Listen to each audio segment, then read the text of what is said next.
syukur alhamdulillah kita panjatkan kehadiran Allah Subhanahu wa taala yang mana pada malam hari ini kita sama-sama dapat hadir di musola Al-Iman yang kita cintai ini dalam rangka memperingati kelahiran Nabi kita Nabi Muhammad Sallallahu Alaihi Wasallam tahun 1444 Hijriah.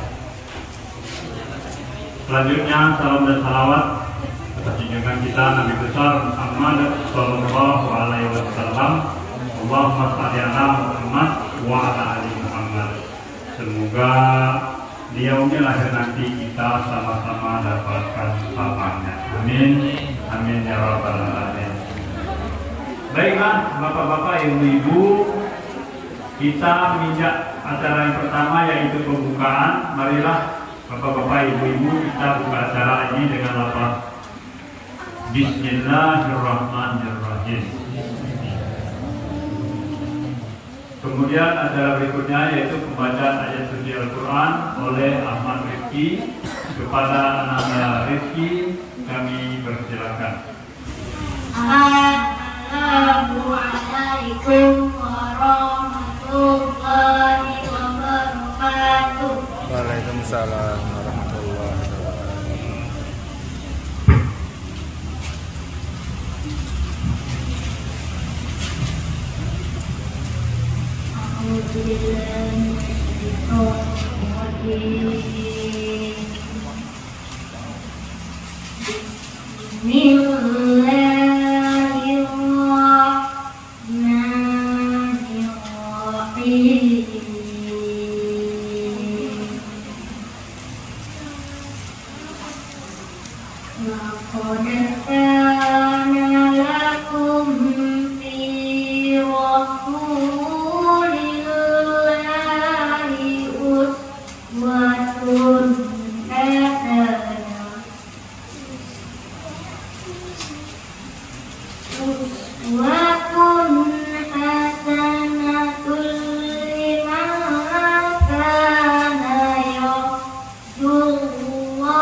Dan ketika orang-orang mukmin melihat golongan-golongan yang betul-betul itu, mereka berkata, inilah yang dijanjikan Allah dan Rasul-Nya kepada kita. Dan benarlah Allah dan Rasulnya, dan yang demikian itu menambah keimanan dan keislaman mereka. Maha benar Allah dengan segala firman-Nya. Bapak-bapak, ibu-ibu, selanjutnya acara kata sambutan, yaitu kata sambutan pertama disampaikan oleh Ketua Panitia. Dalam hal ini disampaikan oleh Ketua Panitia sendiri, di mana Ketua Panitianya adalah Bapak Munir. Bapak Munir, kami persilakan.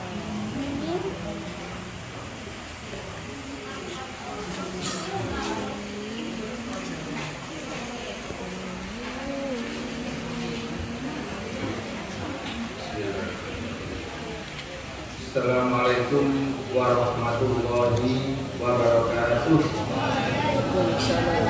Alhamdulillahirabbil alamin. Asyhadu an la ilaha illallah wa asyhadu anna Muhammadar Rasulullah. Allahumma shalli ala Muhammad wa ala ali Muhammad. Yang kami hormati Bapak Ustaz Ali Nasrun. Yang kami hormati Ibu Camat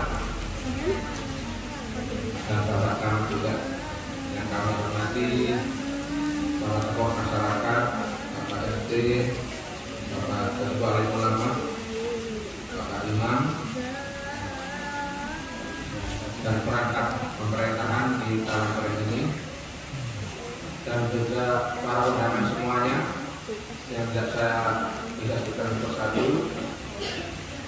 Juga untuk ibu-ibu semuanya, adik-adik semuanya, saya ucapkan terima kasih kepada ibu-ibu yang telah membawa bantuan makanan untuk kita nikmati sama-sama. Terima kasih. Dan adik-adik TPQ dan semuanya, ya nanti alhamdulillah terima kasih bisa menyumbangkan lantunan ayat Al-Quran tadi. Itu santri-santri kami ini TPQ Kaliman ini baru kita kenalkan Bapak Ibu semuanya apa itu ya qiraat, seni baca Al-Quran, baru kita kenalkan. Mudah-mudahan nanti bisa memperdalam lebih bagus lagi ini.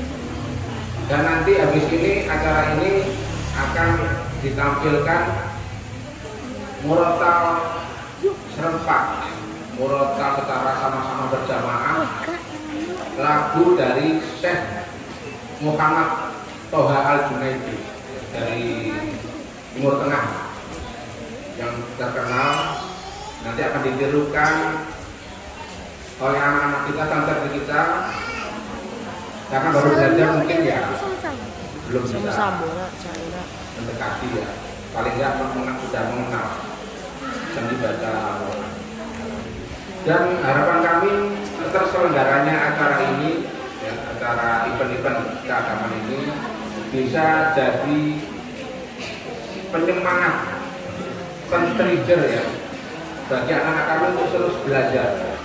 Paling tidak belajar berani tampil, mempelajari apa-apa yang akan disampaikan, juga akan mempelajari atau mendengarkan ceramah-ceramah. Kalau mudah-mudahan salah satu dari kita bisa didai dari RT 12 ini. Nanti dari saya sampaikan teknologi dari saya.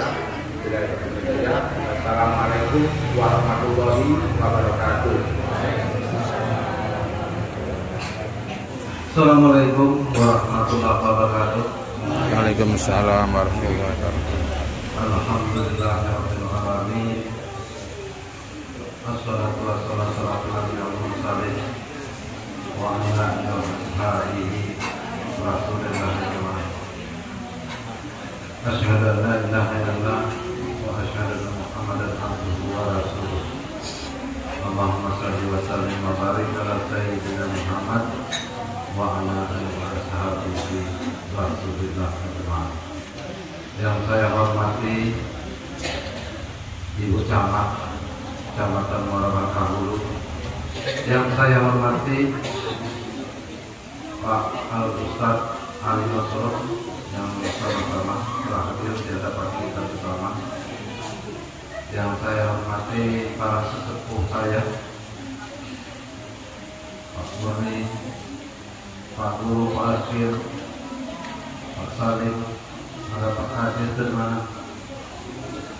Yang saya hormati ibu-ibu juga bapak-bapak yang sempat hadir pada malam ini, adik-adik remaja, adik-adik yang masih kecil, juga yang saya cintai.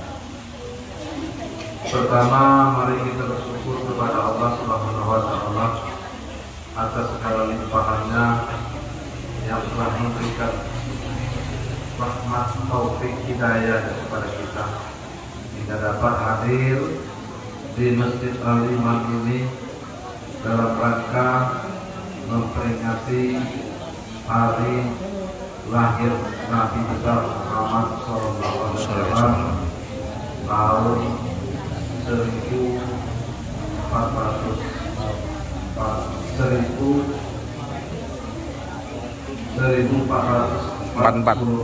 Hijriah. Ya. Kemudian salam teriring kepada Rasulullah kita Nabi besar Muhammad SAW. Allahumma shalli wa sallim wa barik ala sayyidina Muhammad wa ala alihi. Semoga dengan banyak berselawat kepadanya di yaumil akhir nanti kita mendapatkan syafaatnya. Amin. Amin ya rabbal alamin. Kemudian kami mengucapkan terima kasih kepada Al-Ustaz yang telah memenuhi undangan kami untuk memberikan ceramah kepada warga kami. Semoga apa yang disampaikan oleh Pak Ustaz nanti dapat bermanfaat bagi kami semua. Juga saya berharap kepada seluruh warga RT 19 bahwa peringatan ini menjadikan suri tauladan bagi kita sehingga dapat mengambil hikmah daripada peringatan Maulid Nabi besar ini. Saya kira itu saja yang perlu saya sampaikan. Lebih dan kurang mohon maaf. Billahi taufiq wal hidayah. Assalamualaikum warahmatullahi wabarakatuh. Acara selanjutnya yaitu lanjutan protokol irama Syekh Muhammad Thawa Al-Junaidi, Quran Surat An-Naba ayat 1 sampai 16 oleh para santri TPQ Al-Iman. Pada anak-anak kami silakan mengambil tempat. Assalamualaikum warahmatullahi wabarakatuh. Waalaikumsalam warahmatullahi wabarakatuh. Kami anak santri TPQ Al-Iman membacakan surah An-Naba ayat 1 sampai 16 secara bersama-sama.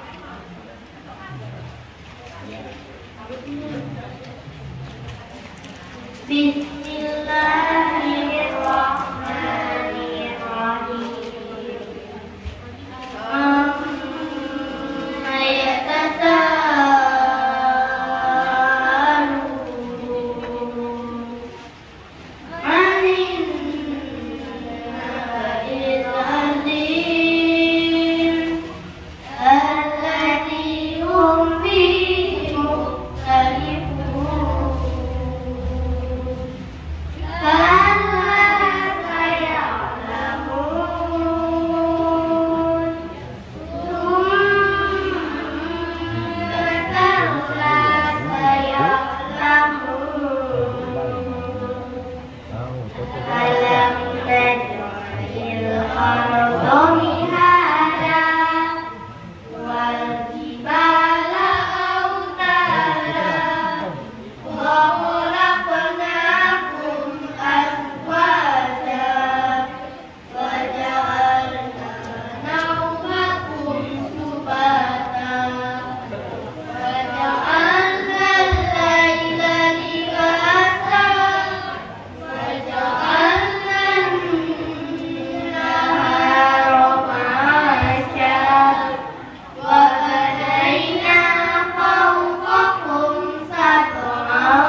terima kasih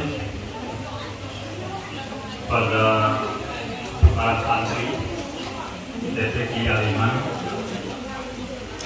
yang merupakan kebanggaan bagi ibu bapaknya maupun bagi kami warga RT 19 yang mempunyai anak-anak seperti ini. Mudah-mudahan mereka ini nanti menjadi ustadz dan ustazah yang terkenal. Amin, amin ya rabbal alamin. Bapak-bapak, ibu-ibu, kita menginjak acara selanjutnya yaitu acara uji tausiah dari Al-Ustadz Ali Nasrul. Nanti sekaligus ditutup dengan doa. Kepada Al-Ustadz, waktu dan tempat kami persilakan seluas-luasnya.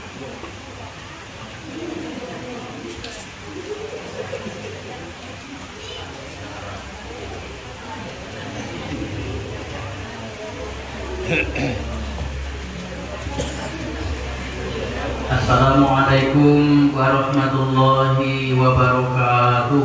Waalaikumsalam warahmatullahi wabarakatuh. Alhamdulillahirabbil alamin alladzi arsala rasulahu bil huda wa dinil haqq liyudhhirahu 'ala ad-dini kulli wa kafa billahi shahida. Asyhadu an la ilaha illallah wahdahu la syarika lah wa asyhadu anna Muhammadan 'abduhu wa rasuluhu la nabiyya ba'dah. Allahumma shalli wa sallim ala sayyidina Muhammad wa ala alihi wa ashabihi ajma'in. Senantiasa kita bersyukur dan memuji pada Allah Subhanahu wa taala yang selalu memberikan rahmat, nikmat, hidayah dan inayahnya kepada kita semua, sehingga pada malam ini kita diberi kesempatan untuk berkumpul bersilaturahim berjamaah di Masjid Al-Iman, Jalan W.R. Stratman nomor 8, alamat itu disampaikan kepada saya. Insyaallah detik-detik pahala, detik-detik waktu yang kita manfaatkan untuk duduk di masjid ini akan menilai pahala di sisi Allah Subhanahu wa taala. Salawat dan salam semoga terlimpah kepada Rasulullah Muhammad sallallahu alaihi wasallam, nabi dan rasul, contoh teladan kita dalam melaksanakan dan menjalani seluruh kehidupan ini. Mudah-mudahan kita akan selalu beriman, selalu taat mengikuti ajaran-ajarannya, sehingga kita akan menjadi orang-orang yang beruntung, menjadi orang yang selamat, menjadi orang yang menang di sisi Allah seperti yang kita harapkan. Bapak Ketua RT yang saya hormati, Ketua dan segenap pengurus masjid, bapak-bapak, ibu-ibu, anak-anak, hadirin wal hadirat rahimakumullah. Sebelum kita bincang-bincang persoalan maulid nanti, saya bawa oleh-oleh untuk bapak ibu semua, bahwa kita punya pendidikan 1 tahun yang disebut dengan Akademi Dakwah Indonesia, terintegrasi dengan Sekolah Tinggi Ilmu Dakwah Muhammad Nasir di Jakarta. Di Jakarta kampusnya di Tanggul, Bekasi Timur. Program S1 akreditasi B+ Fakultas Dakwah jurusan KPI. KPI itu apa? Penyiaran Islam, komunikasi dan penyiaran Islam. Di usia Adi itu sudah 28 titik. Di Bengkulu yang ke-16, berdiri 3 tahun lalu, sekarang tahun ketiga. Mahasiswa pertama 5 orang. 5 orang karena memang sedikit terlambat mulai belajar Oktober. Sudah tahun itu Sabtu, kemudian hari Selasanya mereka sudah bisa tampil khutbah Idul Adha di dusun. Anak-anak dari Kota Agung Lebong dari SMA sama SMA, mereka diasramakan, makan minum semua ditanggung oleh Dewan Dakwah, tinggal bawa pakaian di situ. Bapak Ibu yang saya hormati, kemudian berkaitan dengan Maulid Nabi ini, ketika kita baca surah Al-Fil, saya pikir tidak ada makna lain, Pak. Konteksnya tidak ada lain kecuali Maulid Nabi. Alam tara kaifa fa'ala rabbuka bi ashabil fil alam yaj'al kaidahum fi tadlil wa arsala 'alaihim tayran ababil tarmihim bi hijaratin min sijil wa ja'alahum ka'asfin ma'kul. Kalau dikaji, kalau dalam sholat ayat sholat, tapi kalau diterjemahkan di bahasa ayat itu, konteks ayat itu Maulid Nabi. Jadi mau dibilang Maulid Nabi atau bukan, ayat itu menceritakan beberapa waktu menjelang kelahiran Rasulullah Muhammad Sallallahu Alaihi Wasallam. Apakah engkau tidak memperhatikan kata Allah? Alam taro kaifa, betapa fa'ala rabbuka, Tuhanmu telah berbuat di ashabil fil, terhadap pasukan bergajah. Ashab itu dari kata sahabat. Sahabat itu kadang artinya kawan, teman, sahabat. Ashabil fil kamu dengan sahibul hajat. Sahibul hajat bermakna bukan teman hajat, tapi yang mempunyai hajat. Sahibul bait yang punya rumah, bukan sahabat rumah mahal. Ashabil fil itu justru pasukan bergajah. Pasukan bergajah. Yang dalam tafsiran dipimpin oleh seorang raja namanya Abraha. Wallahu a'lam. Kenapa gajah? Karena menurut para ahli tafsir, gajah itu kan kendaraan paling canggih waktu itu, yang paling cepat, yang paling gerot, gitu kan? Yang paling gerot. Dari Yaman dipacu menuju Mekah sekitar 500 kilo. Gajah tadi dipacu oleh para tentara istana, pasukan Abraha.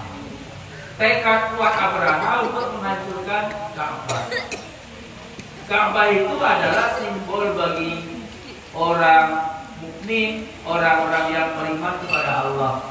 Sejak dari Rasulullah SAW sampai kepada umat mukmin menjelang kiamat nanti.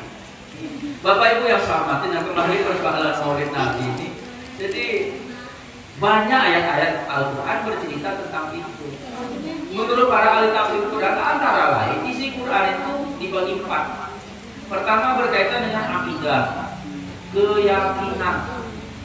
Allahu la ilaha illa huwal hayyul qayyum la ta'khudhuhu sinatun wa la naum, yang menjadi wirid rutin oleh Rasulullah setiap kali selesai sholat fardu. Mudah Pak Haji tidak lupa ingatkan itu di masjid kita ini. Sebagian bersuara jahar pakai ini, sebagian sir. Tapi jangan lupakan itu sunnah Rasul. Rasulullah mengajarkan setelah sholat fardu ini zikir paling tidak istighfar 3 kali dengan kalimat istighfar yang sempurna. Astagfirullahaladzim la ilaha illa huwal hayyul qayyum wa atubu ilaihi 3 kali paling tidak. Kemudian bertahlil dengan tahlil yang panjang. La ilaha illallah wahdahu la syarikalah, lahul mulku wa lahul hamdu yuhyi wa yumiit wa huwa ala kulli syai'in qadir. Saya di depan sholat tadi seperti itu, tidak dilepaskan ini oleh Pak Imam. Sehingga bacaan zikir sudah sholat tadi didengar oleh jamaah secara lantang. Saya tanya dulu Profesor Jamanul almarhum Haji Buya, apa lagi zikir itu dikencang-kencangkan seperti itu? Tiru aja sebagian orang, katakanlah di Muhammadiyah misalkan. Jawaban beliau almarhum, kan orang lain bisa dengar. Dengan orang lain bisa dengar, dia baca belum ulang-ulang kaji. Dia tidak lama-lama hafal. Itu alasan beliau jamaah waktu itu. Bapak Ibu yang terlepas dari itu, baca ayat kursi sudah sholat itu sebuah tuntutan yang ditegaskan oleh Rasulullah SAW wasallam. Kemarin waktu heboh-heboh COVID saya bilang itu pakai masker silakan, tapi tidak akan bermakna apa-apa masker jika tidak disebut-sebut nama Allah dalam memakai masker itu. Maka setidaknya kita bismillah. Ya. Tapi ada anti COVID yang luar biasa. Jauh sebelum COVID datang, Nabi sudah membayangkan, sudah mengajarkan 14 abad yang lalu bahkan Allah masrif anna minal bala wal waba wal ghoba wal fahsya wal munkar ma la yasrifu ghairuka. Ya Allah, palingkan kami dari bala, palingkan kami dari wabah, palingkan kami dari virus. Wabah itu kata Buya Haskil jamak dari kata roib. Namanya wabah. Roib tadi sesuatu yang ada tapi tidak kasat mata. Barang itu ada tapi tidak nampak. Maka itu mana masuk dalam kelompok wabah. Virus corona, saya pikir varian lagi dari wabah itu. Saking tidak kasat mata kan katanya pakai mikroskop sekalipun kadang-kadang tidak kelihatan gitu, tidak terdeteksi. Tapi itu ada. Nah berarti Rasulullah juga dulu sudah mengajarkan itu, antisipasi, penangkal. Di sisi lain orang sebut doa tulak bala. Padahal hanya nulak bala, bukan hanya cuma nulak bala di situ, nulak wabah itu kalimat. Ya tak, wabah itu wabah. Tidak dalam bahasa Rasul, dalam bahasa Arab wabah sebutan. Dalam bahasa kita juga wabah. Kemudian termasuk wal fahsya, hal-hal yang keji, wal munkar, dan termasuk juga hal-hal yang munkar. Itu redaksi Pak. Diawali dengan 3 kata berbeda, belakangnya sama. Satu sisi sorofa, di sisi lain kasyafa. Allah maksif anna. Kalau Allah maksif anna, sembuhkan kami. Sembuhkan kami. Minal bala wal waba wal fahsya wal munkar. Mala yakshifu ghaibka. Tidak ada yang bisa menyembuhkan kecuali hanya Engkau. Ada yang dibaca orang dengan kalimat afina. Afina itu maafkan. Maafkan dalam artian lepaskan kami. Ya, dari bala, fahsya, munkar, wabah, tadi wabah gitu. Ya, virus yang tidak kasat mata. Nah, maka salah satu penangkal itu ayat kursi. Maka saya bilang, Bapak Ibu jamaah hadirin wal hadirat rahimakumullah, jauh sebelum Covid datang, Rasul sudah mengajarkan anti Covid itu 1 ayat kursi, 2 qul huwallahu ahad, 3 qul a'udzu birabbin nas, 4 al-falaq, 4 qul a'udzu birabbin nas. Itu Nabi tidak tinggalkan setiap kali selesai sholat. Silakan Allah anta salam depan, ayat-ayat belakang boleh, ayat di depan Allah anta salam nyusul silakan. Susunan itu, redaksi itu disusun oleh para ulama terdahulu. Itu tinggal ikut. Disarikan dari beberapa hadis Rasul berkaitan dengan amalan seperti itu. Bapak Ibu yang saya hormati, maka memperingati Maulid Nabi tentu ada upaya kita untuk menaati sesuatu yang diajarkan oleh Nabi. Ya, setelah Maulid Nabi ini mudah-mudahan selesai sholat tidak lagi Allah malantas berjalan. Dia tidak duduk sejenak untuk beristighfar, dilanjutkan dengan Allahumma antas salam wa minkas salam. Dan sebagian itu gitu Pak. Assalamualaikum warahmatullahi wabarakatuh. Assalamualaikum warahmatullahi wabarakatuh. Astagfirullahaladzim. Enggak langsung berdiri dah. Allahumma lantas berjalan. Ya bukan begitu. Tidak, mudah-mudahan walaupun selama ini sudah kita lakukan, dengan peringatannya akan semakin kuat, semakin kokoh hendaknya di dalam diri kita sepanjang hayat di kandung badan begitu. Merasa rugi kalau kita tidak berzikir setelah sholat fardu tersebut. Kalau sudah mampu menyatakan itu dalam diri, insya Allah kita sudah termasuk salah satu orang yang menang, orang yang beruntung di hadapan Allah Subhanahu wa Ta'ala. Sehingga mengalokasikan waktu, memaksakan diri untuk sejenak duduk, tetap menghadap kiblat, insya Allah masih tetap dalam keadaan berwudu, berzikir kepada Allah Subhanahu wa Ta'ala sebagaimana Rasul anjurkan. Ini Bapak Ibu yang saya hormati, jadi kembali bahwa memperingati Maulid Nabi ini sebuah keniscayaan kalau sebenarnya. Al-Quran menjelaskan tentang akidah. Kemudian yang kedua, Al-Quran itu tentang ibadah. Paling tidak ibadah yang pokok. Ibadah yang pokok. Seperti berzakat diperintah oleh Al-Quran, sholat jelas perintah, haji juga begitu. Sampai-sampai berinfak diajarkan. Umroh diajarkan, diperintah oleh Al-Quran begitu. Teknis lebih banyak dijelaskan oleh Rasulullah. Itulah yang kita pelajari dari hadis-hadis itu. Persoalan-persoalan teknis. Dalam Al-Quran tidak pernah ada kalimat Rabbil firli warhamni wajburni. Itu kan tidak pernah ada itu. Subhana rabbiyal azimi wa bihamdi, tidak ada dalam Al-Quran itu. Itu adalah ajaran-ajaran Rasul yang malam ini kita ingat-ingat kelahiran beliau. Bayangkan ibu kalau Rasul tidak datang, tidak tahu kita bacaan sholat waktu. Kalau cuma Al-Quran doang, kita kan ngerti sholat itu seperti apa. Al-Quran cuma bilang duduk tegak, rukuk, sujud, betul disebut Al-Quran itu.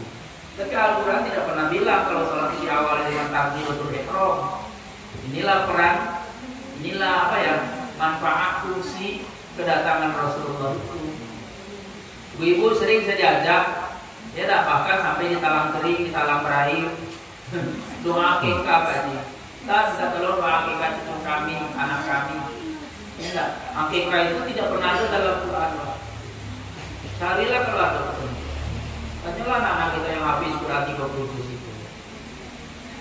Seingat-ingat saya tidak pernah satu kata pun akikah dalam Al-Quran. Tapi akikah itu sunnah Rasul. Sunnah Rasul. Kenapa dilakukan? Karena kita berikrar bagi tentang asyhadu anna Muhammadar Rasulullah. Selesai berwudu kan itu doa. Satu-satu doa yang diawali dengan syahadatain itu doa setelah wudu. Asyhadu an la ilaha illallah, asyhadu anna Muhammadar Rasulullah. Allahumma ja'alni minat tawabin waj'alni minal mutatahhirin waj'alni min ibadikas sholihin. Wassallallahu ala sayyidina Muhammad wa ala alihi wa sahbihi wasallam. Guru haji dulu pelajaran seperti itu. Kalau saya. Ini doa. Maka tersimpan pula makna di situ. Kalau sudah bersyahadat, jangan tunggu apa-apa lagi sholat. Kalau sudah bersyahadat, jangan tunggu waktu lagi sholat. Puasa tidak diawali syahadat, haji tidak diawali syahadat, berikan zakat pun tidak diawali syahadat, tapi sholat. Sehingga di dalam sholat juga syahadat wajib diulangi lagi. Tanpa bersyahadat dalam sholat tidak sah. Kapan? Asyhadu an la ilaha illa. Gitu Pak. Tidak. Wa ma huwa illa. Ya betul Ustaz. Aku bersaksi tiada Tuhan kecuali. Nah itu telunjuknya. Terserahlah kali itu Pak. Tapi yang jelas telunjuk itu dalam hadis Rasulullah boleh mutar ke kiri, tapi jangan heran Pak Ibu. Nanti Ibu di perjalanan sholat, nengok bapak-bapak sholat baca tahiyat telunjuknya mutar. Ini bapak ini mutar-mutar telunjuknya. Enggak, jangan kaget maksudnya. Memang ada ajarannya begitu. Ada yang begini. Sampai salam nanti. Ya silakan. Ada yang sekali cuma asyhadu alla ilaha illallah. Tidak turun-turun lagi.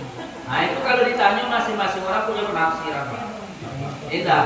Yang diajarkan Rasul ketika membaca tahiyat, jari-jari ditutup, telunjuk dibentangkan, tangan kiri dihamparkan di atas lutut kiri, jangan pula ke lutut kanan. Jangan pula seperti ini. Enak. Adab sholat kan begitu gerakan diajarkan oleh Rasulullah ketika bertahiyat. Bapak Ibu yang saya hormati, ini ajaran Rasul. Kita tidak akan tahu apa-apa kalau Rasul tidak ajarkan itu. Inilah fungsi kehadiran Rasulullah itu. Sebagaimana ayat, liyudhhirahu 'ala dini kullihi. Rasul itu diutus Allah untuk membawa petunjuk, kemudian untuk memberikan penjelasan detail. 'Ala dini kullihi. memberikan penjelasan seluruh agama ini satu persatu secara detail. Kuli itu maknanya kalau ibarat buku itu Pak dihitung satu-satu. Dihitung satu-satu. Ya, nah, yang ini agak kecil, ini biji agak besar gitu. Dihitung satu-satu. Itu makna alat ini kuli itu. Saking kulinya Pak, sikat gigi diajarkan, bercermin diajarkan, masang baju diajarkan, melangkahkan kaki keluar rumah diajarkan, masuk masjid diajarkan. Kuli betul Pak. Satu persatu secara detail diajarkan oleh Rasulullah itu. Rasul kalau makan daging tidak makan ikan pada saat yang bersamaan, tidak makan tempe dalam saat bersamaan. Kita umat Rasul segala naik. Sate ayam maju, sate kambing laju, lokan naik dulu. Mana tidak bersenyum duduk sudah itu. Iya Pak. Bisnis tempe maju juga. Tidak pernah menyetimu diri pakai telur tuh. Lengkap niat. Makanya saya punya istilah yang dimakan sangat kompleks, maka tumbuh penyakit komplikasi. Karena yang dimakan itu cukup kompleks, maka kemudian datanglah penyakit komplikasi. Lalu kemudian menyalah-nyalahkan makanan, padahal itu yang makan yang tengkar, yang tengkar terhadap ilmu dan tengkar terhadap diri sendiri. Itu perkara. Jadi memang kalau tengkar itu berisiko dia. Kalau tengkar itu berisiko dia. Ya enggak? Itu persoalan gitu. Bapak Ibu yang saya hormati, kemudian isi Al-Quran itu kalau oleh ahli tafsir ini tentang muamalah, seluruh kehidupan kita sehari-hari, dagang, bisnis, politik, ekonomi, diajarkan dalam agama itu. Diajarkan semua dalam agama, di dalam Islam, dalam Al-Quran itu. Bahkan detail Pak, ilmu matematika sampai bilangan pecahan. Sampai bilangan pecahan. Suami ditinggal istri, duda ting-ting tanpa anak, maka suami dapat setengah harta. Istri perempuan janda ting-ting tanpa anak, ditinggal oleh suami, si istri dapat seperempat. Seperempat itu. Ibu nak protes, sobek ayat semua itu. Potong pakai karakter ayatnya, atau di tip X. Kalau tidak suka dengan ayat itu, tapi ayat bilang begitu. Tidak. Duda ting-ting ditinggal istri tanpa anak dapat setengah. Ibu mertua si duda ini dapat sepertiga. Al-Quran surah Al-Nisa, surah An-Nisa, mulai dari ayat 9. Nah kita kan jarang-jarang selera paham itu, ya enggak? Nah tapi itu ayat maksud saya. Sebaliknya enggak. Si laki-laki, si istri ditinggal suami dan janda ting-ting dapat seperempat. Mertua si perempuan itu dapat sepertiga. Karena ketika yang meninggal itu tidak punya anak, orang tuanya masih hidup, orang tuanya dapat sepertiga. Orang tuanya dapat sepertiga. Bapak ibu masih hidup, dua-duanya berbagi mereka dari yang sepertiga itu. Bukan pula sepertiga seorang, sepertiga dua kayak. Kalau nyokap sudah meninggal, tinggal bokap dewe, mak dapat sepertiga sendiri dia. Karena tema meninggal, akan tidak tiada. Sepertiga bagi aku semua, kata mak tadi. Al-Quran ajarkan begitu. Bapak ibu yang saya hormati, ini salah satu muamalah yang diajarkan Al-Quran. Bagian keempat isi pokok Al-Quran itu tentang kisah, sejarah gitu. Ini antara lain sejarah kelahiran kedatangan Rasulullah Muhammad Sallallahu Alaihi Wasallam.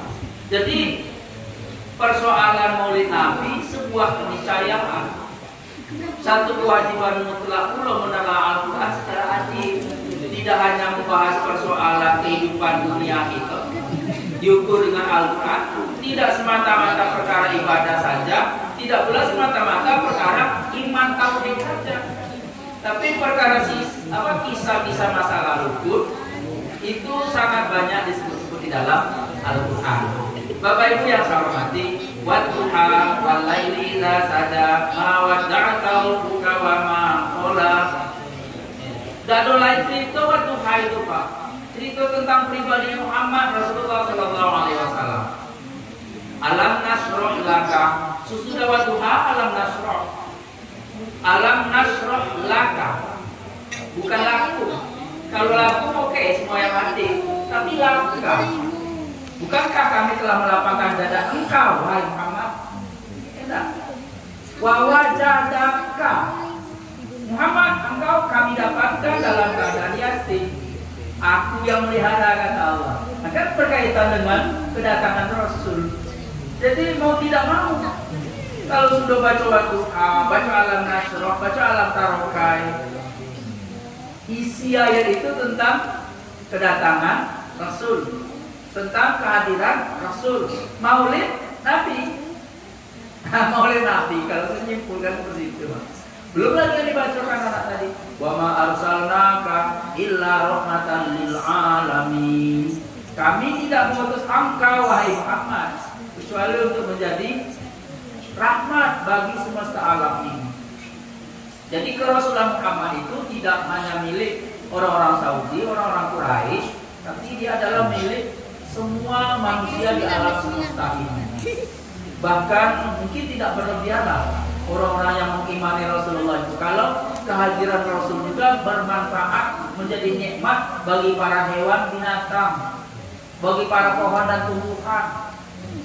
Tidak begitu. Kenapa? Karena Nabi Rasul mengajarkan seperti itu, mengajarkan seperti bagaimana kita melindungi alam lingkungan kita ini. Itu kan diajarkan oleh Rasul. Maka pohon pun jadi selamat berkat ajaran Rasulullah Sallallahu Alaihi Wasallam. Ibu-ibu kalau nanti pulang pesta, pulang arisan, lalu ada ayam geprek nyelip di gigi, itu mata tanaman di pinggir jalan sebuah keharaman. Nah berarti Nabi kan melindungi tanaman itu. Jangan dipetik sembarangan bonsai di pinggir jalan itu. Nanti menjadi duri neraka di dalam mulut ya. Kira-kira begitu. Lidi kelapa, padahal anggapan itu kecil persoalan. Salah satu makna, mungkin ini tanaman orang. Kemudian makna kedua, dia juga makhluk ciptaan Allah yang tidak boleh dipetik sembarangan. Gitu. Nah, di sisi lain kita sebut adab terhadap lingkungan barangkali, akhlak terhadap lingkungan. Jadi mana lingkungan tadi bukan hanya manusia, sesama manusia kan begitu. Nah begitu detail ternyata diajarkan oleh Rasulullah Sallallahu Alaihi Wasallam. Bapak Ibu yang saya hormati, kemudian saat Nabi lahir itu ada kejadian Abraha tadi, sehingga digagalkan oleh Allah Subhanahu Wa Taala dengan mendatangkan seekor burung kecil, burung ababil, menjatuhkan kerikil kecil dari kacang hijau. Beberapa orang menafsirkan kira-kira seperti itu. Ternyata mampu meluluhlantarkan gajah-gajah yang sebesar-besar itu sekaligus dengan bala tentara yang mengendarai gajah itu. Seorang penulis sejarah itu Abraham mengenai perutnya di sini, Pak, cincin itu, sehingga kemudian berlomba. Itu gajah yang dikendarai oleh Abraham dipaksa untuk meneruskan perjalanan ke Ka'bah itu nggak mau, berpaling surut. Akhirnya terpaksa Abraha yang mengalah. Pasukan yang lain, gajah yang lain sudah tewas di tempat. Ka'asbin makul, seperti daun dimakan ulat, bolong-bolong itu, bolong-bolong, janda bolong, bunga keladi. Nah, seperti itu. Abraha tadi pulang lagi ke Yaman. Semakin hari, semakin jauh perjalanan, makin besar bolong. Menjelang masuk ke singgasana tadi sudah nampak usus, jantung, limpa dari seorang Abraha itu. Karena dokter mau mengoperasikan juga belum ada. Sampai ketika beliau berangkat berusaha untuk tetap kembali duduk ke singgasana, beliau tersungkur mati dalam istana. Yang kita bayangkan siksaan Allah untuk seorang Abraha. 500 kilo dalam keadaan bolong, jalan pulang ke Yaman. Karena tidak kunjung beriman kepada Allah Subhanahu Wa Taala. Makanya dalam penyampaian ceramah sering saya sampaikan, Bapak Ibu, mudah-mudahan kita menjadi orang yang utuh, menjadi orang yang menang di sisi Allah. Walaupun dunia babak belur. Tidak, yang beruntung menang di sisi Allah itu Nabi Ayub alaihissalam. kaya raya, bangkrut.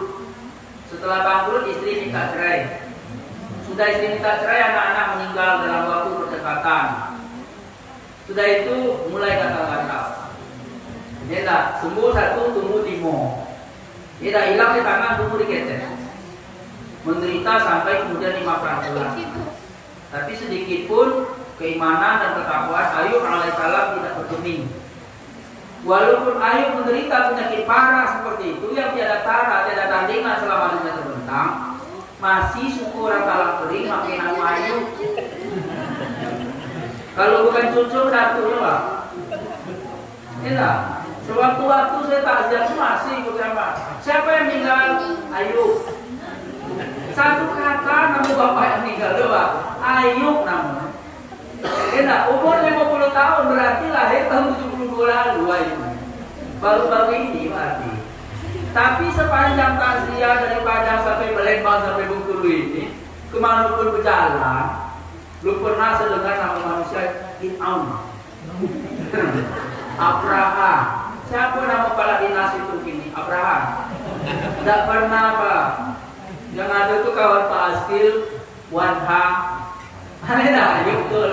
Tidak pernah Pak Wanha betul ada. Tidak. Mantan kemenang di Utara dulu pernah beliau. Iya, ada memang. Abraham hanya apa? Kalau Abraham, tidak, Abraham itu kan dari bahasa orang Yahudi, bahasa Islamnya Ibrahim, bahasa Yahudinya Abraham. Iya, betul. Seperti itu. Tidak, ada nama-nama, apalagi nama Yusuf. Oh, Nabi Yusuf itu ganteng kok. Tidak, tidak peduli orang kiri asal ganteng.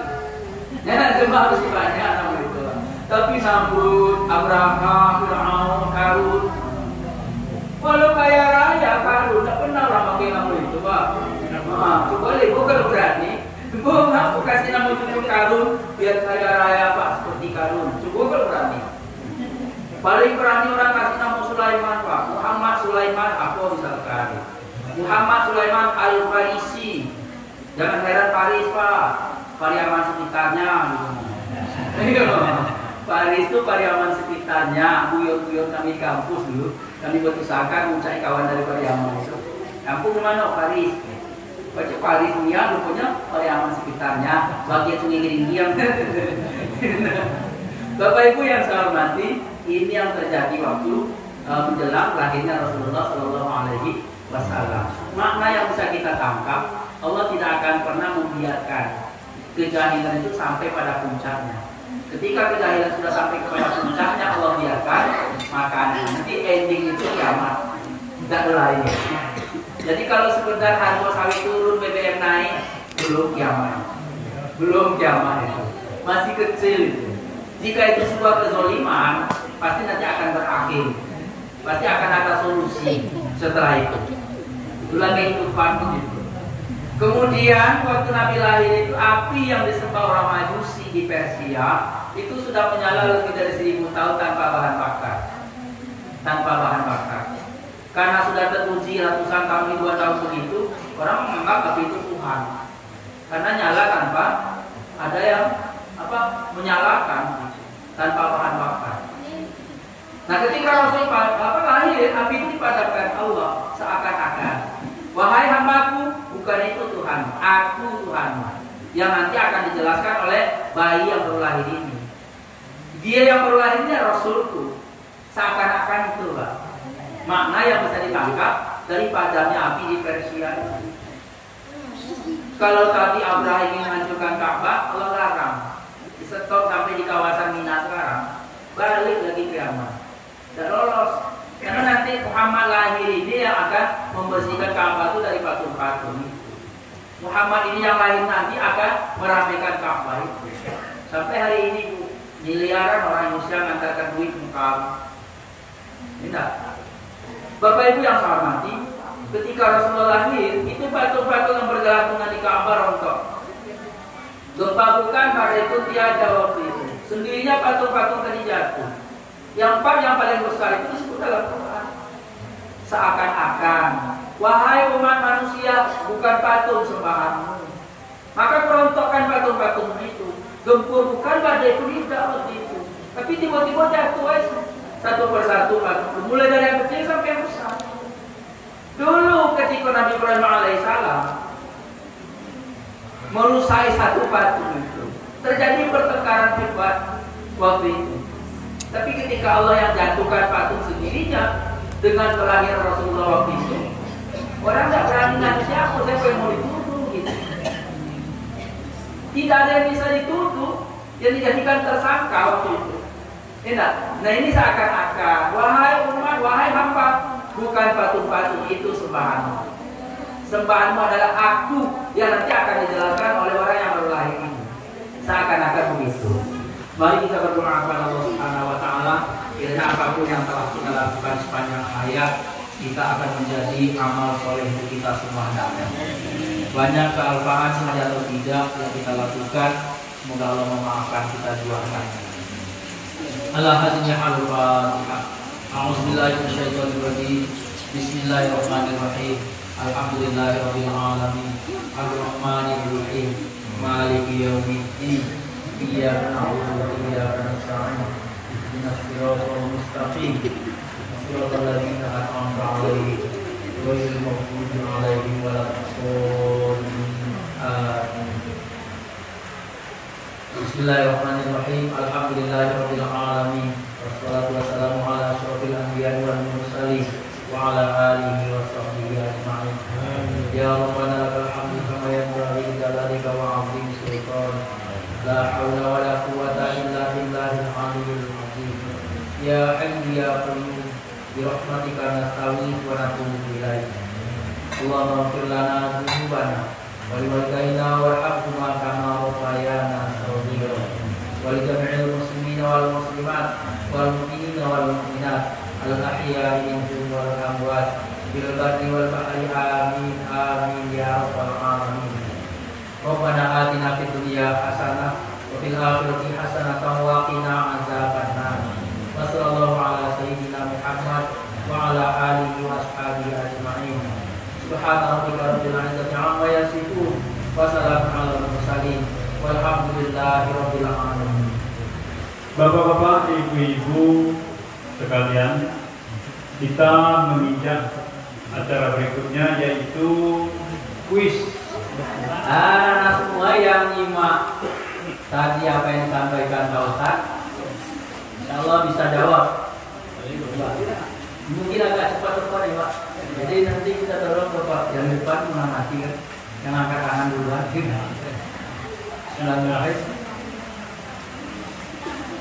Pasukan yang berkeinginan menghancurkan Ka'bah berasal dari negeri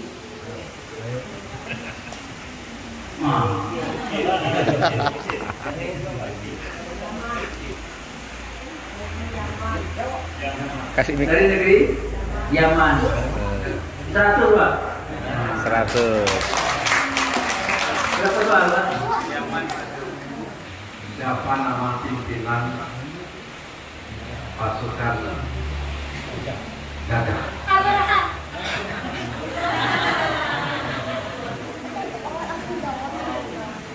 Ya, yang belakang. Abraham. 100 Pak Ustaz.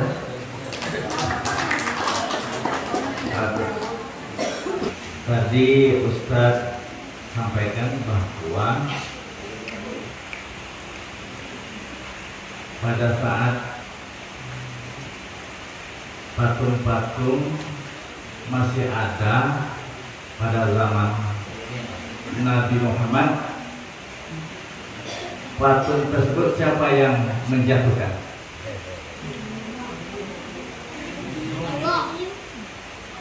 Nunjuk. Ini baik. Allah. Betul Pak Ustaz? Betul. Kenapa ragu-ragu? Main. Terima kasih. Ya.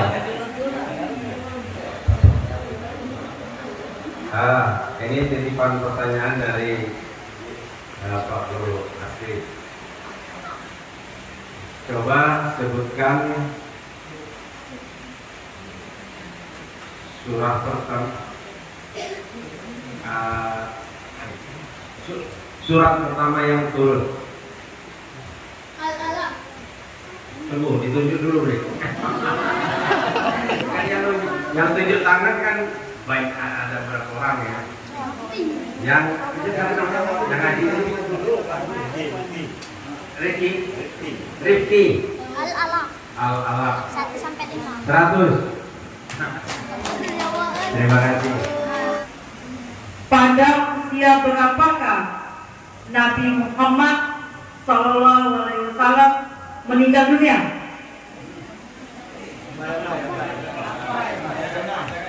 Siapa ini? Siapa tadi Pak?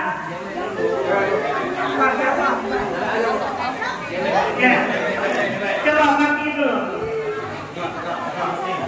Berapa? Salah. Abai? 63 tahun. Bagaimana Pak Ustaz? 63. Benar? Ya, terima kasih kepada anak-anak yang tepat menjawab. Untuk hadiah nanti belakangan bersama Pak Munir. Gitu ya Pak Munir. Ya, hadiahnya tentu tidak mengecewakan.